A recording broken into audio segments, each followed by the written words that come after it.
Dear students, very very good morning. BA part first की इस class में आज हम भारतीय राजनीतिक विचारक शुक्र का अध्ययन प्रारंभ करेंगे, जिनका शुक्र नीति सार एक बहुत ही चर्चित और प्रसिद्ध ग्रंथ है, जिसमें राज्य, प्रशासन, सामाजिक जीवन सभी विषयों का विस्तार पूर्वक समावेश किया गया है। शुक्र नीति सार में एक कोटेशन है कि शुक्र द्वारा ये कहा गया है, भयंकारी संकट पैदा करने पर दयालु, निष्पाप पंडित अर्थात आचार्य जनों से उसके उपाय के बारे में कभी नहीं पूछना चाहिए, क्योंकि वो व्यवहारिक उपाय बताने में असमर्थ होते हैं।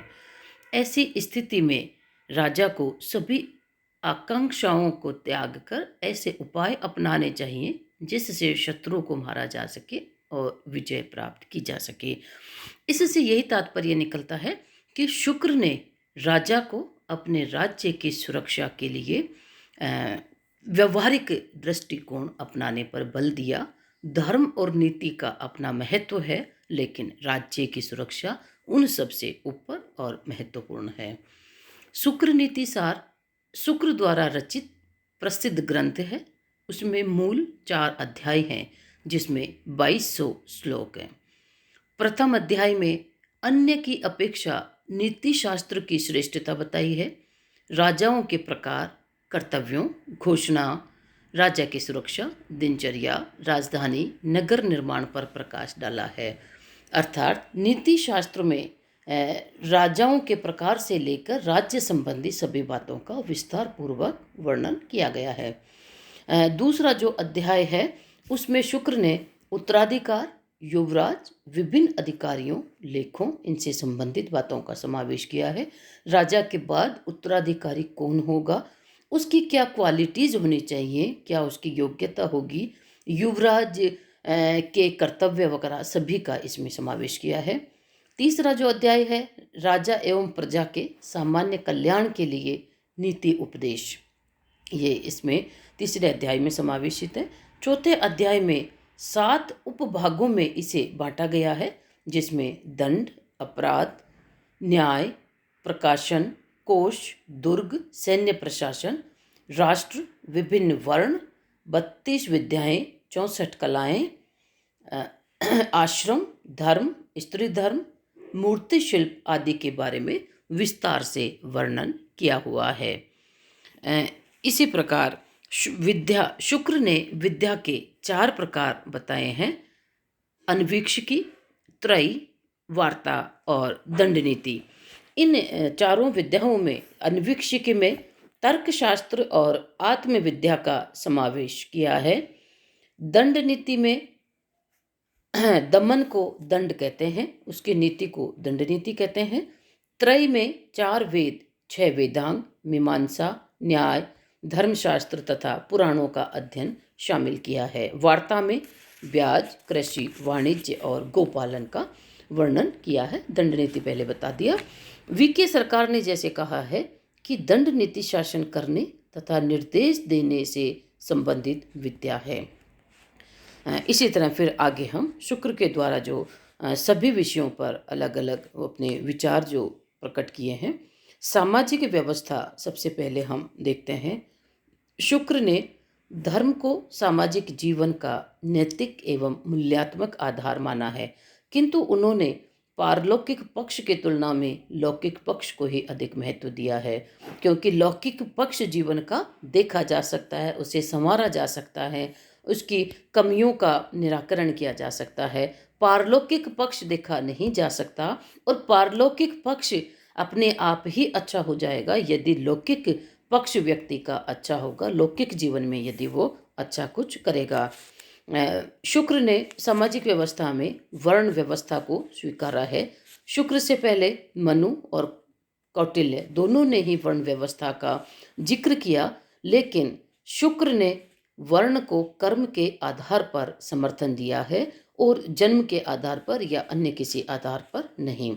शुक्र का मत था कि व्यवसायों के आधार पर जातियों का निर्माण होता है, और एक जाति द्वारा दूसरी जाति की निंदा को शुक्र ने दंडनीय बताया है। यदि एक जाति दूसरी जाति की कार्य या अन्य किसी भी आधार पर निंदा करती है तो राजा द्वारा उसे दंड दिया जाना चाहिए। इस तरह शुक्र के जो विचार हैं वो सामाजिक समरसता उत्पन्न करने वाले प्रतीत होते हैं। वर्ण और जाति की तुलना में कर्म एवं गुण को शुक्र ने महत्व दिया है। ये ही राजकीय अधिकारियों और भृत्यों जो नियमित वेतन पर नियुक्त किए जाते हैं उनकी नियुक्ति के आधार भी होने चाहिए। अर्थात शुक्र ने सामाजिक व्यवस्था में एक समानता की प्रवृत्ति दर्शाने की कोशिश की है। राज्य संबंधी यदि शुक्र के विचार हम देखते हैं, राज्य की उत्पत्ति दैवी उत्पत्ति के सिद्धांत को स्वीकारा है, क्योंकि राजा के बिना जो समाज था उसमें अराजकतापूर्ण व्यवस्था उत्पन्न हो गई थी और व्यक्ति ही व्यक्ति के साथ द्वंद्व और संघर्ष में जब रत था तो लोगों को ये आवश्यकता महसूस हुई कि उनके ऊपर एक ऐसी सर्वोच्च सत्ता होनी चाहिए जो कि उनकी आपसी विवादों का निपटारा कर सके। इसी के साथ ही वो राज्य की और सभी चीज़ों की सुरक्षा भी कर सके। शुक्र ने कहा है कि ब्रह्मा द्वारा राजा को प्रजा का सेवक बनाया है। राजा स्वामी नहीं है बल्कि वो प्रजा की हिफाजत, प्रजा की सुरक्षा के लिए ही उनके सेवक के रूप में बनाया गया है, जो वेतन के रूप में मतलब भृत्य के रूप में प्रजा से राजस्व कर वसूल करता है और उसका स्वामित्व प्रजा की रक्षा करने में ही है। जब विश्व में कोई स्वामी न था अथवा सर्वत्र अराजक व्यवस्था थी और सभी भयाकुल होकर इधर उधर दौड़ने लगे, तब प्रभु ने इस विश्व की रक्षा के लिए राजा का सृजन किया। लेकिन राजा को उसका प्रमुख दायित्व प्रजा की सेवा बताया, न कि प्रजा का मालिक, क्योंकि जब व्यक्ति भयाकुल है, परेशान है, ऐसे में उनके ऊपर एक ऐसी सत्ता चाहिए जो प्रजा को एक संतोषप्रद जीवन जीने की व्यवस्थाएं, माकूल व्यवस्था कर सके। और इसीलिए शुक्र ने प्रजा का सेवक के रूप में राजा का चयन बताया है। राज्य का जो उद्देश्य है, न्याय द्वारा धर्म अर्थ काम की सिद्धि करना और प्रजा की समृद्धि ही राजा का सबसे बड़ा लक्ष्य है। प्रजा का कल्याण, प्रजा का विकास, प्रजा के हित में कानूनों का निर्माण, प्रजा के लिए कृषि, व्यवसाय, व्यापार व्यवस्था, सभी तरह की स्थितियों का बनाए रखना और प्रजा का सुखी और समृद्ध जीवन उपलब्ध कराना, ये राज्य का सबसे बड़ा उद्देश्य है। फिर शुक्र ने मनु और कौटिल्य की तरह ही राज्य का सप्तांग सिद्धांत निर्धारित किया, बताया। इस राज्य के 7 अंगों में स्वामी, अमात्य, सुहृद, कोश, राष्ट्र, दुर्ग और बल, क्योंकि ये जो क्रम है मनु और कौटिल्य के अलावा शुक्र ने जैसे सुहृद को तीसरे स्थान पर रख दिया है, जबकि कौटिल्य ने इसे 7वें स्थान पर रखा था। तो इसका क्रम शुक्र ने अपने स्तर पर बदल दिया है। बल और सेना को भी शुक्र ने 7वें स्थान पर रखा है। इससे यही प्रतीत होता है कि युद्ध से संबंधित उसकी रुचि प्रकट नहीं होती है, क्योंकि युद्ध अंतिम विकल्प हो तभी सेना को सबसे अंतिम स्तर पर रखा गया है। इसी प्रकार शुक्र द्वारा राज्यों का वर्गीकरण भी बताया गया है कि राज्य का प्रकार और शासक का पद क्या होगा और वो प्रजा से उसको बिना पीड़ा दिए कितनी आय प्राप्त हो सकती है। शुक्र ने 8 तरह के राज्यों का इसमें जिक्र किया है।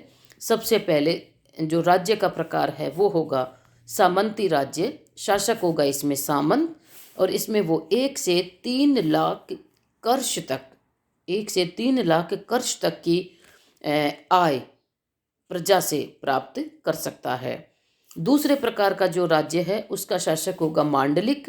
ये 3 से 10 लाख कर्ष तक की आय प्राप्त करता है। तीसरे स्तर पर जो राज्य है उसका प्रमुख होगा राजा। ये 10 से 20 लाख कर्ष तक की आय प्राप्त करता है। चौथे नंबर पे जो शासक होगा वो होगा महाराजा। ये 20 से 50 लाख कर्ष तक की आय प्राप्त करता है। 5वें नंबर पर स्वराट जो 50 लाख से 1 करोड़ कर्ष तक की आय प्राप्त करता है। और छठे नंबर पर है सम्राट, ये 1 करोड़ से 10 करोड़ तक की आय प्राप्त करता है। सातवें नंबर पर विराट, जो 10 करोड़ से 50 करोड़ तक की आय प्राप्त कर सकता है। और आठवें नंबर पर सर्वोच्च स्तर पर सार्वभौम, 50 करोड़ से अधिक तथा जिसके अधीन सातों द्वीपों से युक्त संपूर्ण भूमि हो। सबसे ऊपरी स्तर पर सार्वभौम और सबसे निम्न स्तर पर सामंत। इस तरह वर्गीकरण को राजनीतिक, आर्थिक, नैतिक और पारस्परिक स्थिति के आधार पर शुक्र ने निर्धारित किया है। फिर शुक्र ने राज्य के कार्यों का भी जिक्र किया है कि राज्य का कार्य क्षेत्र क्या होना चाहिए, अर्थात प्रजा और राजा के बीच जो आपसी संबंध संतुलनकारी बने रहे, इसके लिए प्रजा समय पर राजा को कर के रूप में सेवा देती रहे और राजा के द्वारा प्रजा के लिए निम्नांकित कार्य किए जाने चाहिए। पहले नंबर पर हम देखते हैं प्रजा और समाज की सुरक्षा। ये सुरक्षा आंतरिक और बाहरी दोनों ही रूपों में होगी। दूसरे देशों के आक्रमण से सुरक्षा करना राज्य का कर्तव्य है और राज्य में ही आपसी जो गृह युद्ध की स्थितियां हो जाती है या व्यक्ति व्यक्ति के बीच या वर्ग वर्ग के बीच में जो द्वंद्व और क्लेश की स्थितियां होती है, इसको भी खत्म करने का जिम्मा राज्य का ही होता है। तो अल्टीमेटली राज्य के द्वारा व्यक्ति को आंतरिक और बाहरी दोनों ही प्रकार के शत्रुओं से सुरक्षा प्रदान करना उसका प्रमुख कर्तव्य है। फिर शुक्र ने बताया है लोकहित संबंधी कार्य, लोगों के कल्याण के लिए, जनता के लिए जो कार्य है वो है विद्या और कलाओं में जो निपुण लोग हैं उनका सम्मान राज्य के द्वारा किया जाना चाहिए, क्योंकि इस सम्मान से विद्या और कला का विस्तार होता है, प्रोत्साहन होता है। तपस्वी, शास्त्रज्ञ, वेद स्मृति, पुराणों के ज्ञाता और चिकित्सक, ऐसे लोगों को मासिक वेतन, मासिक वृत्ति दी जानी चाहिए। मदिरालय जो हैं वो गांव से बाहर हों ताकि किसी प्रकार की अराजकता समाज के अंतर्गत नहीं बने। कृषि और व्यापार की उन्नति में मदद दिया जाना चाहिए, क्योंकि जब तक आर्थिक रूप से व्यक्ति और समाज संतुष्ट नहीं होगा वो राज्य सुरक्षित नहीं रह सकता। यदि व्यक्ति आर्थिक आवश्यकताओं की पूर्ति आसानी से कर लेता है तो उसके मन में कभी भी राज्य के प्रति बगावत के तेवर उत्पन्न नहीं होंगे। कुओं, तालाबों, बावड़ियों का निर्माण करना चाहिए। देवालयों, बगीचों, पुलों और धर्मशालाओं का निर्माण राज्य को करना चाहिए और गरीब को पालन पोषण में मदद दी जानी चाहिए। ये आज का जो कल्याणकारी राज्य का स्वरूप है, उसी प्रकार की ये प्रवृत्ति शुक्र ने बताई है कि गरीब व्यक्ति यदि अपने पालन पोषण में असमर्थ हो तो राज्य को उसकी मदद करनी चाहिए। आगे शुक्र ने अर्थव्यवस्था संबंधी अपने विचार दिए हैं। अर्थव्यवस्था के विकास के लिए नाप तोल के उपकरणों को राजमुद्रा से अंकित किया जाना चाहिए, जिससे कि मिलावट और बेईमानी पर अंकुश हो सके और फिर भी यदि कोई बेईमानी करता है तो उसके लिए उचित दंड दिया जाना चाहिए ताकि ऐसी प्रवृत्तियों पर रोक लग सके। अचल संपत्ति, बहुमूल्य धातुओं, रत्नों, मादक द्रव्यों, जहरीले द्रव्यों, पशुधन का क्रय विक्रय राजा के बिना नहीं होना चाहिए। मतलब उपरोक्त सभी चीज़ों पर राजा का नियंत्रण होना चाहिए और उसकी आज्ञा के बिना इन चीज़ों का आम व्यक्ति व्यापार नहीं कर सकता। चुंगी, भाग, ब्याज, मेहनताना वसूली में किसी भी प्रकार की व्यक्ति को पीड़ा नहीं पहुंचानी चाहिए। राजा को प्रजा की हैसियत, उनकी सामर्थ्य के अनुसार ही उनसे कर वसूला जाना चाहिए। सड़कों का निर्माण किया जाना चाहिए और उनकी सुरक्षा के भी पुख्ता इंतजाम होने चाहिए, क्योंकि व्यापार व्यवसाय के लिए सड़क मार्ग का उपयोगी किया जाता है। राजा द्वारा अन्यायपूर्वक धन कभी भी जनता से संग्रह नहीं करना चाहिए, क्योंकि राजा प्रजा से सभी कार्य करवा सकता है, लेकिन यदि राजा ने प्रजा के धन को जबरदस्ती छीनने का प्रयास किया तो वो राजा के विरुद्ध असंतोष उनमें उत्पन्न होगा और वो क्रांति कर देगी। तो राजा को कभी भी प्रजा का धन नहीं छीनना चाहिए। फिर शुक्र ने समाज व्यवस्था संबंधी कार्य बताए हैं। शुक्र कहता है कि इस संसार में जन्म लेने से कोई भी ब्राह्मण, क्षत्रिय, वैश्य और शूद्र नहीं हो सकता है, अपितु गुण और कार्य के आधार पर ही मनुष्यों में उक्त रूप में भेद किया जाना चाहिए।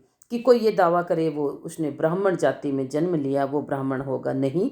यदि उसके कर्म ब्राह्मण के अनुकूल नहीं है तो उसे ब्राह्मण वर्ग में नहीं माना जा सकता। अर्थात शुक्र ने एक क्रांतिकारी अपने विचार उस समय देते हुए कहा कि जन्म के आधार पर किसी का भी वर्ण तय नहीं होना चाहिए, अपितु कर्म के आधार पर ही वर्णों को तय किया जाना चाहिए।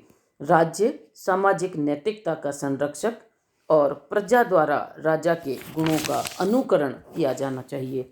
शुक्र के अनुसार राज्य के बजट की व्यय राशि का 16% लगभग चिकित्सालयों, मंदिर, विद्यालयों जैसे सामाजिक, सांस्कृतिक व राष्ट्र निर्माण के कार्यों पर खर्च किया जाना चाहिए। इसी तरह विधि और न्याय संबंधी जो शुक्र के विचार हैं उसमें शुक्र ने बताया कि राजाज्ञा का उद्देश्य वेद, स्मृति, सदाचार द्वारा मान्य विधि को देश काल और स्थिति के अनुसार अधिक स्पष्ट करना चाहिए ताकि परंपरागत विधि अपडेट हो सके। राजा द्वारा न्याय कार्य निष्पक्ष रूप से किया जाना चाहिए, ईमानदारी पूर्वक किया जाना चाहिए, दुष्ट को दंड मिल सके और निर्दोष को जय पत्र मिल सके। यदि अपराधी को अपराध की सजा मिल जाएगी तो भविष्य में वो अपराध की प्रवृत्तियों से दूर होगा, और यदि अपराधी को सजा नहीं मिलेगी तो उसकी वो प्रवृत्तियां निरंतर बनी रहेगी। और गरीब अमीर किसी भी जाति वर्ण का व्यक्ति हो, सभी को निष्पक्ष और ईमानदारी पूर्वक न्याय सुलभ करवाया जाना चाहिए। ये राजा का प्रमुख दायित्व है, तभी राजा की प्रसिद्धि बनी रह सकती है और उसका राज्य भी महफूज बना रहेगा। प्रशासनिक व्यवस्था का कुशल संचालन शुक्र ने बताया है, जो आगे हम डिटेल में इसका अध्ययन करेंगे। परराष्ट्र संबंधों का संचालन, क्योंकि कोई भी राज्य एकाकी जीवन नहीं बिता सकता, उसकी सीमाओं पर से आसपास और अन्य राज्य भी होंगे और उन राज्यों के साथ उसको अपने संबंधों का निर्धारण करना होगा। अन्यथा यदि उस राज्य के दूसरे राज्यों के साथ मैत्रीपूर्ण संबंध नहीं होंगे तो हमेशा उन राज्यों के द्वारा आक्रमण का खतरा बना रहेगा, और आक्रमण का खतरा बना रहेगा तो राजा को सबसे ज़्यादा सेना और युद्ध पर अपना धन बहाना पड़ेगा, जिससे कि आर्थिक और विकास कार्य प्रभावित होंगे। और यदि शुक्र के अनुसार यदि राज्य दूसरे राज्यों के साथ मैत्रीपूर्ण सौहार्दपूर्ण संबंध स्थापित रखेगा तो युद्ध जैसी प्रवृत्तियों से वो दूर रहेगा और अपने धन को वो अपने प्रजाजनों के विकास और कल्याण कार्यों में लगा सकता है। आज की क्लास में हम इतना ही करेंगे, शेष बाकी हम कल अगले क्लास में करेंगे। Okay, thank you all the